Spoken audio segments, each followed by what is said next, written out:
Guys, if you could both take this, obviously yesterday, a very tough day for basketball. What are each of your favorite memories of Kobe Bryant? You go first. I'll say mine is when he scored 81 points against the Raptors. You know, that's my home city, Toronto Raptors, and him doing that's just historical. Yeah, I say like all the game winners I've seen so far, and the 81 points, of course, is basically what I see is my highlight from Kobe Bryant. So. Yeah, guys, along those same lines, obviously his work ethic was kind of legendary, the whole Mamba mentality, all that stuff. What have you guys learned from watching him, and how do you apply it to how you approach the game? What I learned is just always believe in yourself and just try to be the best you can be. Just work hard and just believe that the outcome will soon show with all the hard work that you put in. Yeah, like you said, like I've always been told like what happens in the dark is gonna come to light, and I've always been like playing with that mama mentality type of style and just being aggressive because you know that's how he was every time he stepped in between the lines. So.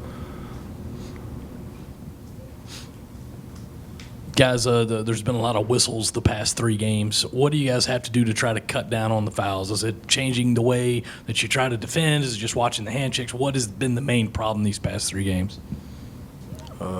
Watching the hand checks and kind of like what Frank always tells us, just getting the gaps when someone's driving so we don't have to create the fouls that put pressure on the bigs. So if you get in the gaps, it'll stop them from driving. Yeah, and that's the main thing. But just not letting out the gas, and we just have to continue being aggressive. But I mean, we just got to keep playing our game, and I mean, eventually, you know, getting in between the gaps and things like that. You work on that in practice, so it'll translate. Frank talked about you having to guard 7th every day in practice. What's that like, and how do you feel like he's kind of made you better being an on-ball defender? It's been key because, of course, Seb is fast. So, I mean, going against him, AJ and Jair, TJ, things like that in practice, I mean, that's only making me better, especially as a freshman. And getting the knowledge from those guys in 7th, you know, with his experience, I mean, it's been pretty good. So, just continuing to learn and guarding him, getting better every day. Hey guys, back in here, back to Kobe for just a second. Can you guys both just describe the moment you found out? I know a lot of people, you know, just jaw-dropping moment, just what it was like for each of you when you found out the news that it was true that he was gone. I was in bed, actually. I woke up from a nap and found out. And, like, I didn't think it was real. I just thought, like, you know, people were just talking, just, you know how people just be lying and stuff like that on social media. But then once I seen, like, so many, like, verified accounts started posting, I was just shocked.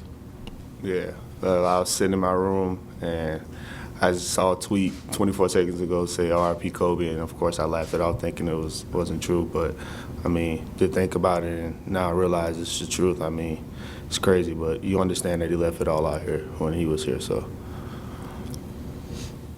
Trae, a couple for you. First, when you get to the line to shoot a free throw, what's your personal routine? What do you do with the ball before you shoot it?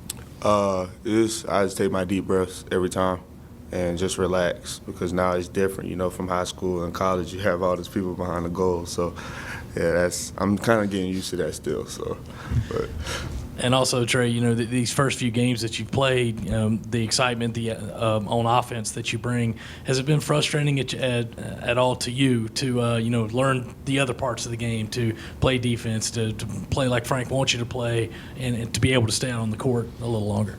No, sir, but at this point, it's just I'm still learning. But before I got here, when Coach Frank was recruiting me, he told me that I was going to be a great defender once I learned how to sit down and actually guard the ball because of what he saw that I could do and my capabilities and things like that. So, I mean, just guarding the ball really is my main focus because I know offense will come down the line. So. AJ, Frank the other night was talking about the freshman class, the true freshman class, and kind of how they've progressed and how he's been pleased by how they've reached this point. You've been in their shoes, obviously, last year. It can be a grind once you hit this part of the year. Why do you think this group is kind of progressing the way it is, and what do you see from that group? They work really hard in practice, and they're just always engaged, always ready to listen.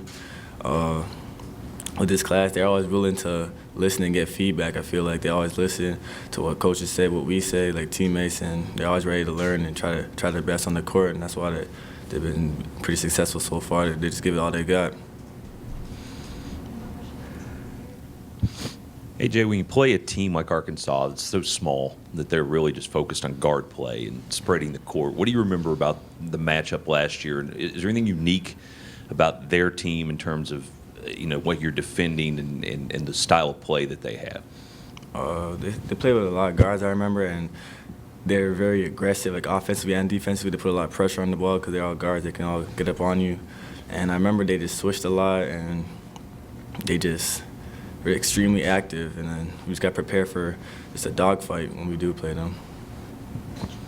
Comparing this time last year to now, how much do you feel like you've grown, AJ, in your role? Obviously, this season is a lot different than last year's, but having to step up a little bit more with your role, how do you feel like you've grown since then?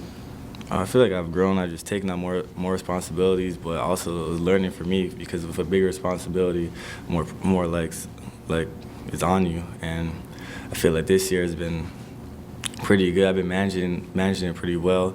I had my ups and my downs, but I still feel like I'm still focused and ready to play every time I step on that court. Just got to learn and keep growing. Anything else for these guys?